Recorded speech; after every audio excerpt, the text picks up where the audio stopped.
Ayan guys, so good morning. Malakas yung hangin dito ngayon dahil mayroon kaming bagyong Inday.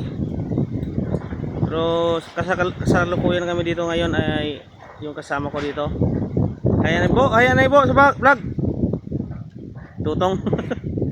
So kinukuha namin guys yung dumi ng kambing. Gagawin namin abono. Guys, shoutout kita ko. Shoutout kita kong no.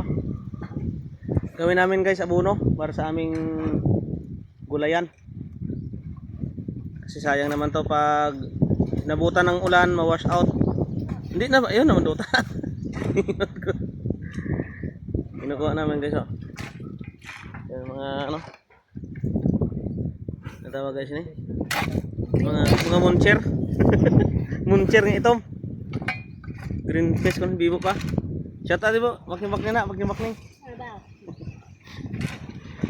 So, habang hindi pa umuulan, Shoutout sa kay Nurture TV. wala ba? Oh, hi. Shoutout sa Bakning Vlog. Naka-vlog. Habang hindi pa guys umuulan kasi pag umulan na to ma-wash out sa tubig. Kaya kinukuha namin habang hindi pa umuulan. Sayang to guys.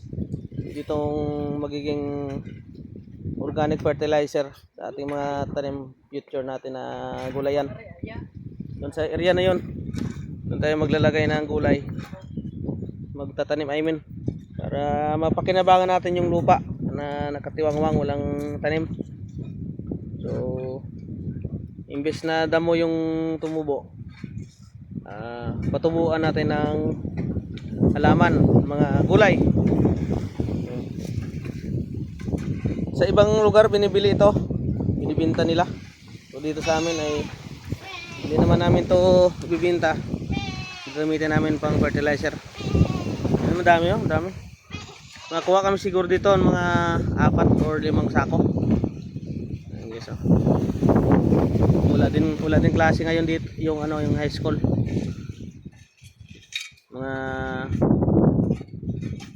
paaralan walang pasok dahil may bagyo nga.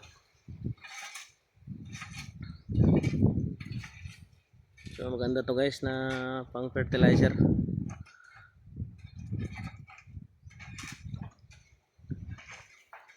Habang habang walang pasok, may ginagawa. Para pag pasukan may allowance, di ba po? Ano po? Yan lang guys. Maraming salamat.